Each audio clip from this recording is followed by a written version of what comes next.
Mesdames et messieurs, c'est toujours un plaisir de vous informer. Voici les titres. La Semaine nationale du laïcat 2023 se tiendra du 19 au 26 novembre prochain dans le diocèse de Mans. L'annonce a été faite le vendredi 27 octobre dernier au cours d'une conférence de presse qui s'est déroulée au centre culturel de la cathédrale Saint-Paul d'Abidjan-Plateau. Et puis diocèse d'Agboville, le mercredi 18 octobre dernier, les prêtres, religieux et religieuses et les responsables laïcs ont eu une séance de travail avec leur père évêque, son Excellence et Monseigneur Alexis Touably-Hulot, à la cathédrale Saint-Jean-Marie Vianney. Objectif, faire des recommandations en vue de travailler pour l'avancement de l'Église particulière en cette nouvelle année pastorale 2023-2024. La co-responsabilité des laïcs dans l'Église synodale, tel est le thème de la Semaine nationale du laïcat 2023. Lors d'une conférence de presse organisée le vendredi 27 octobre dernier au centre culturel de la cathédrale Saint-Paul du Plateau, M. Roger Angot, membre du bureau, a procédé au lancement de l'activité qui se tiendra du 19 au 26 novembre prochain dans le diocèse de Mans. Les détails dans nos prochaines éditions d'information. En plus de la messe de rentrée pastorale à 2023-2024 du diocèse d'Agboville, la journée du 18 octobre dernier a été marquée par une séance de travail que l'évêque du diocèse, son Excellence Monseigneur Alexis Touably-Hulot, a eue avec l'ensemble de ses collaborateurs, prêtres, religieux et religieuses, puis laïcs. Reportage web Amouzou et Francis Okwe, commenté par Morel Poti. Dans le cadre de la rentrée pastorale 2023-2024 du diocèse d'Agboville, l'ordinaire du lieu, son Excellence Monseigneur Alexis Touably-Hulot, a eu une séance de travail avec les agents pastoraux et les délégués laïcs le mercredi 18 octobre dernier au cours de la journée. La rencontre s'est déroulée à la cathédrale Saint-Jean-Marie Vianney et a permis aux participants d'avoir de nouvelles approches de divers sujets, de se donner des idées nouvelles, des orientations claires, afin d'être en phase avec le peuple famille de Dieu. L'après-midi, toujours dans la même dynamique des travaux, les échanges se sont poursuivis. Après l'intervention du père Franck Stéphane Yapi, curé de la paroisse Sacré-Cœur de Ndouci et chargé de communication du diocèse, a suivi celle du prélat. Avec à ses côtés les vicaires généraux, les révérends pères Martial Boni, curé de la paroisse Saint-Mathieu d'Agou, et Sébastien Akele, curé de la cathédrale Saint-Jean-Marie Vianney. Monseigneur Alexis Touably-Hulot a exhorté chacun à demeurer dans la foi. Nous avons parlé ce matin de avancer ensemble dans la foi. Concrètement,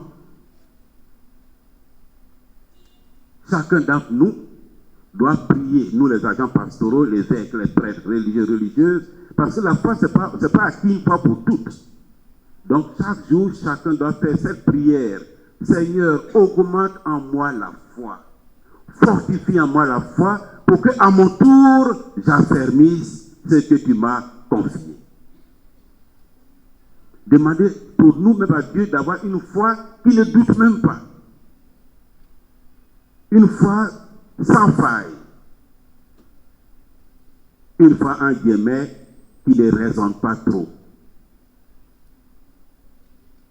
Bien sûr, la foi a besoin, je vois les philosophes qui me regardent, la foi a besoin de la raison.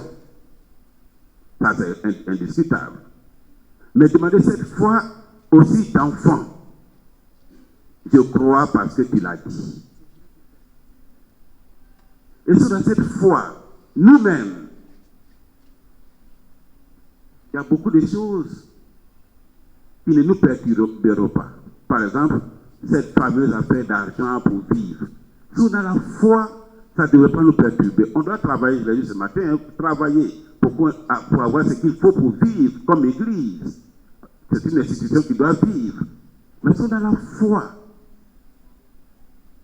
je ne sais pas comment vous expliquer ça, mais ça ne devrait pas nous perturber. Je crois en quelqu'un, il s'appelle Jésus. Il fait des choses merveilleuses. Il a par la suite fait une mise au point concernant des situations vécues dans certains mouvements et a donné des recommandations relatives au déroulé d'une célébration eucharistique. La messe elle-même, le chant du Kyrie. Le chant du Kyrie, c'est la supplication. Alors nous ferons tout pour éviter que le chant du Kyrie se transforme en bal populaire. Par contre, le Gloria, oui. Le Gloria, tout éclate, tout vibre pour la gloire de Dieu. Là, on peut taper, danser, c'est normal. Donc, Kyrie recueilli, Gloria feste. Les lecteurs, je vous félicite parce que dans beaucoup de paroisses, les lectures se font très bien. Il y a certaines paroisses même où il y a des costumes pour les lecteurs. Ça, c'est très bien. Je vous encourage. Parce que c'est un ministère très important. Donc, c'est bien qu'il y ait un signe distinctif. Je vois dans certaines paroisses, c'est bien. Ils sont bien habillés. On sent qu'ils vont accomplir quelque chose d'important. Je vous encourage à aller dans ce sens. Maintenant, entre les lectures, il faut garder un petit temps de silence. Entre la première et la deuxième lecture, même 2 minutes, 3 minutes de silence. Il ne faut pas que dès que la lecture finit, la chorale entonne. Non. Un petit temps de silence. Entre les lectures et entre la deuxième lecture et l'Alléluia, un petit temps de silence. Pour laisser la parole descendre en nous. Autrement, on va à 100 à l'heure et puis bon, après on est essoufflé. Il a enfin souhaité une fois de plus une bonne rentrée pastorale aux uns aux autres. À tous, je souhaite une excellente année pastorale. Rappelons que la messe solennelle de rentrée pastorale 2023-2024 a été célébrée dans la soirée et présidée par le premier pasteur du diocèse d'Agboville. Et puis, pour terminer, le presbytérium du diocèse de Katiola a achevé son séminaire de rentrée pastorale 2023-2024 le vendredi 13 octobre dernier par une messe solennelle présidée par l'ordinaire du lieu, son Excellence Monseigneur Honoré Begré Dagba. Elle a eu lieu en la paroisse Notre-Dame de Lourdes de Ferqué.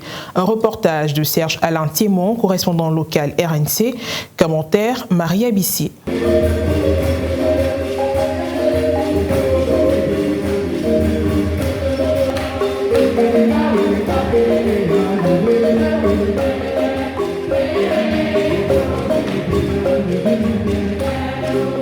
Le presbytérium du diocèse de Katiola s'est réuni au centre Monseigneur Wolf de Ferqué du 9 au 13 octobre dernier pour un séminaire visant à préparer la rentrée pastorale diocésaine 2023-2024.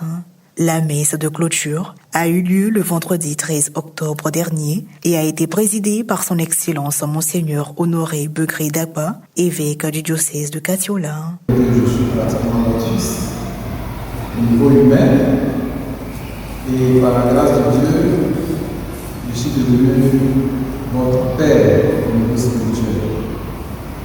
Alors moi je suis du sud et comme pour Dieu tous les hommes sont un, nous formons tous une famille.